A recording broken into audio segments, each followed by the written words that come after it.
Πιστεύω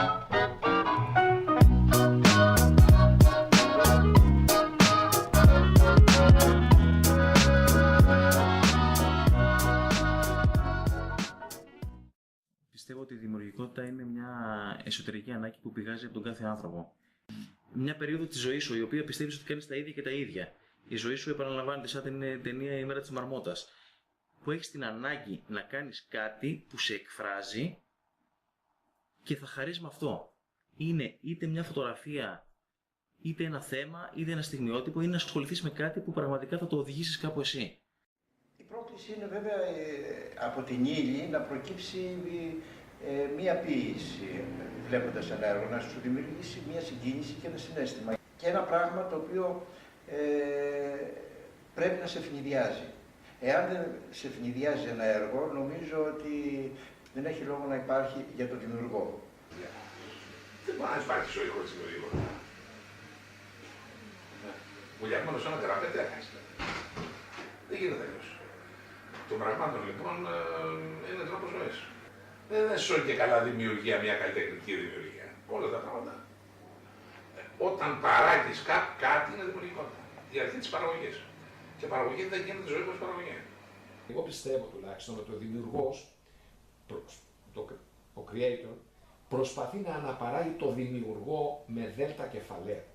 Πιστεύω με τη δημιουργικότητα ότι ο άνθρωπος προσπαθεί, ο μικρούλης άνθρωπος, έτσι, ο εφήμερος, που ζει τα λίγα χρόνια που ζει, που μέσα στην ηλικία του σήμερα στα 13,5 δισεκατομμύρια χρόνια είναι ένα τίποτα.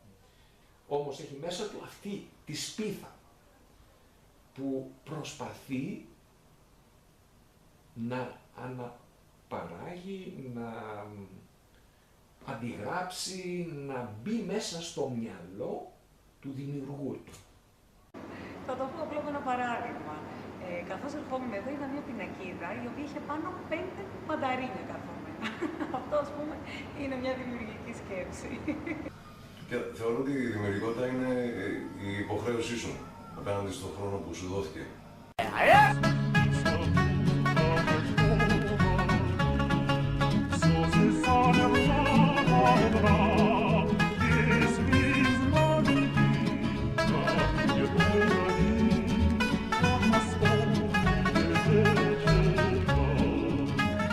Πάντα θα ζητώ τα πρώτα ρήματα μέσα μου να βρω, να έρθω στο στόμα να στα δώσω χτύπη της καρδιάς.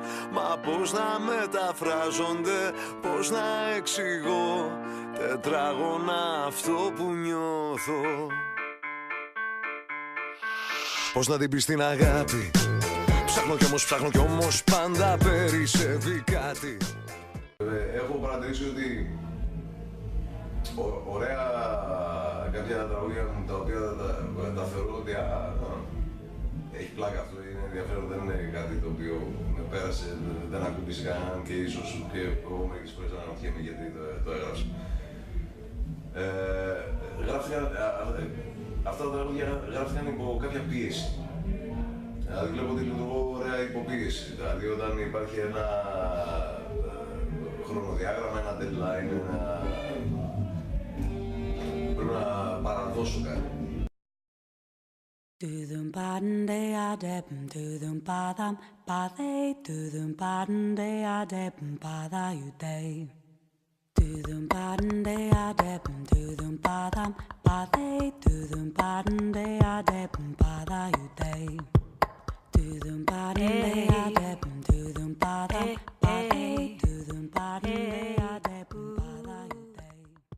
Μπορεί ένα τραγούδι να γραφτεί μέσα σε μία μέρα, μπορεί όμως να γραφτεί, να μην μπορείς να το γράψεις και σε ένα μήνα και σε ένα χρόνο.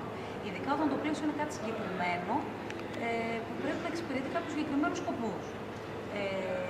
Όμως αυτό μπορεί να σου δίνει και το κίνητρο, ακριβώς στο συγκεκριμένο πλαίσιο, να είσαι ακόμη πιο δημιουργικός.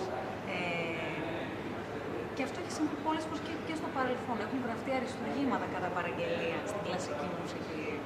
Μια άλλη δηλαδή έκφανση της δημιουργικότητας είναι ο δημιουργός να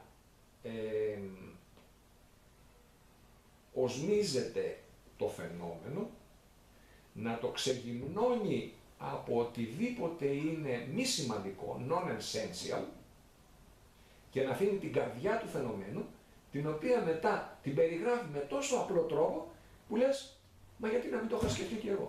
Κι όμως. Αλλά όταν φτιάχνουμε ένα δίσκο, ένα μουσικό έργο, ένα κάτι, αυτό για μένα τουλάχιστον δεν έχει να κάνει τόσο με ότι πρέπει να είναι και καλά να κάνω, επειδή έχω απόλυτη δημιουργικότητα και ξέρω πώς να το διοικητάξω.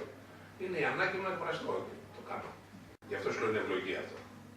Δηλαδή είμαι συναγορημένος ερωτικά, έχω μια δουλειά από ούτες. Μπορώ να το κάνω ένα τραγούδι για να ξεσπάσω. Ότι δεν είναι κατάσταση. Μπορώ να λέω πράγματα, ας πούμε, πάνω σε αυτό. Και μετά επισέρχεται η πλευρά της δημιουργίας. Πώς θα το κατασκευάσω το για να το κάνω προς τα έξω. Η αρχαίγονη κατάσταση είναι, ας πούμε, η ανάγκη για αντίδραση και για επικοινωνία και για...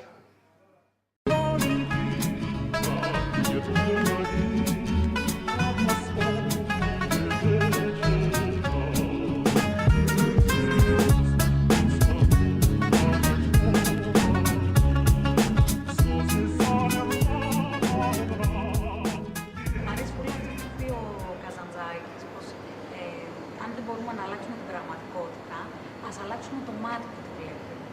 Είμαι και ένας άνθρωπος που βαριέται εύκολα. Και πάντα αφήνω κάτι το οποίο δουλεύω στη μέση και περνάω σε κάτι άλλο το οποίο εκείνη τη στιγμή μου έχει γεμίσει λίγο περισσότερο. Και γι' αυτό μεταπηδάω και πάρα πολύ από υποκριτική σε μουσική. Μέσα στις μουσικές μου βάζω και πολλές φορές στις μουσικές παραστάσεις βάζω και πρόζες μέσα και τα λοιπά και τα λοιπά. Αισθάνομαι ζωντανό. Θέλω να δοκιμάσω την τύχη μου. Άσπρο μαύρο μέλλον, σκυφτός μετανάστης. Σταθμός στο ραδιόφωνο που πρέπει να αλλάξει.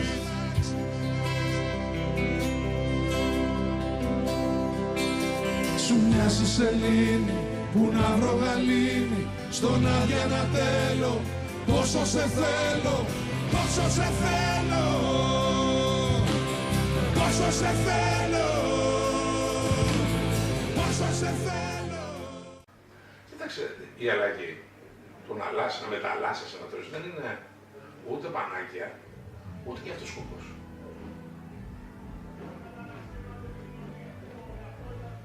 Σου λέω, δεν δράσει με το μυαλό. Τόσο πολλές τώρα θα αλλάξω. Είναι ζωντανικές ανάγκες αυτές. Αν έχεις ανάγκη να ανανεωθείς κάπου, δεν το κάνεις. Αν δεν έχεις να πεις ακόμα πράγματα σε κάποιο συγκεκριμένο κόλπο, δεν το κάνεις αυτό, κάνεις αυτό. Ναι, αλλιώς δεν γίνεται. Δεν γίνονται αυτά τα πράγματα με, πώς το πω, βάζεις, ας πούμε, στόχους σκηνοθετημένους για να κάνουν δύο και τώρα θα κάνω αυτό και τώρα θα κάνω αυτό. Δεν υπάρχει σύστημα δηλαδή. Όχι. Εγώ κάποια στιγμή, ας πούμε, ξεκίνησα παίζοντας τα συγκροτήματα ροκ, πιο αυτό. Μετά έκανα τέχνο ροκ, μετά έκανα βυζαντινή μουσική, μετά έκανα... Μέχρι που καταλήξαμε στη συναυλία μου, στο Καλυμόραμα. Γίνεται μέσα από ίσως τη χρήση διαφορετικών υλικών, μάλιστα, και διαφορετικών μεγεθών ή και άλλου θέματος. Ας πούμε, αυτό που σου έλεγα πριν με τη φιγούρα και το τοπίο, πολλές φορές υποχωρεί το τοπίο και κερδίζει το χώρο η φιγούρα, άλλες φορές το τοπίο εξαφανίζει με έναν τρόπο τη φιγούρα.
It is very important to do what you are passionate about in your life. I teach kids and adults how to trust their intuition and hands playing and drawing with sand.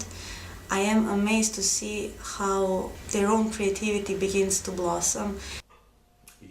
Η έμπνευση πρέπει να συνοδεύεται και από συστηματική δουλειά για την πραγματοποίηση και υλοποίηση της κάθε ιδέας. Εντάξει, για να φτάσει σε ένα υψηλό επίπεδο σε όλα τα πράγματα, όχι μόνο στο ποδόσφαιρο, νομίζω ότι είναι ένας συνδυασμός πραγμάτων στον άνθρωπο που ξεκινάει από το πάθος και την αγάπη για αυτό που κάνει, τη σκληρή προπόνηση και την αυτοκριτική.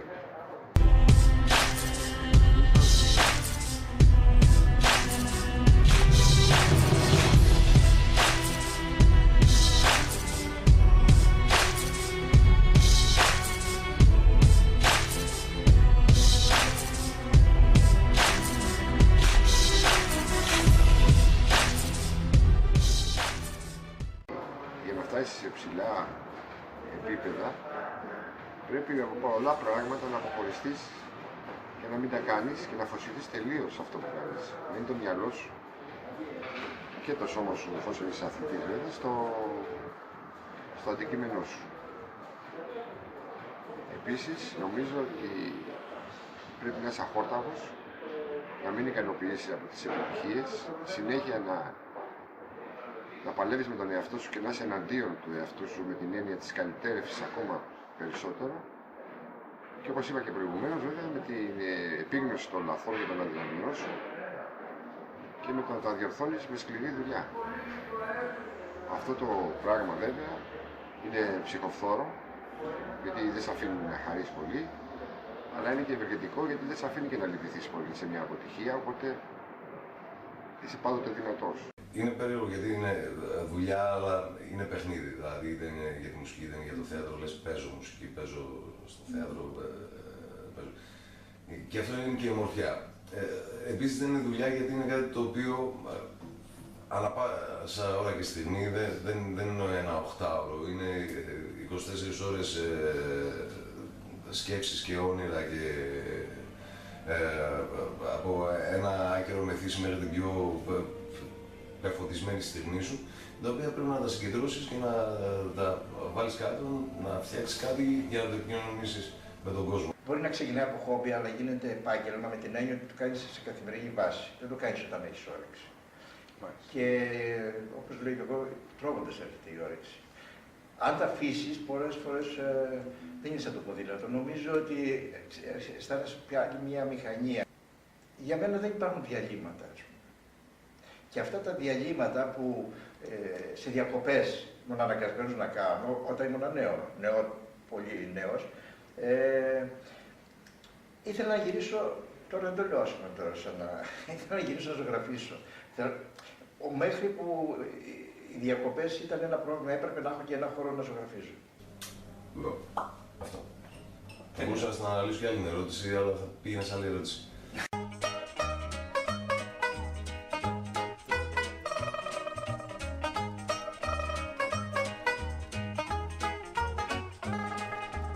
On lâchera pas l'affaire, on lâchera pas l'affaire,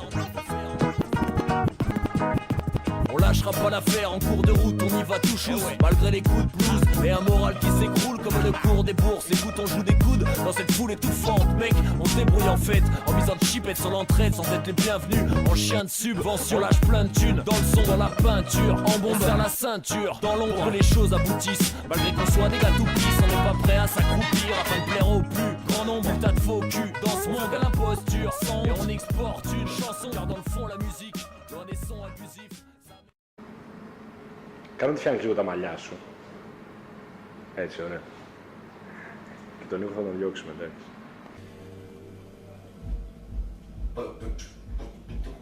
Ναι, αυτό τώρα... Για εσάς. Άμα φύγει αυτός από μπροστά την κάμερα μου. Ναι, μπροστά. Δημιουργούνται ο κόσμος μου, εντάξει, και κάνω και lip sync.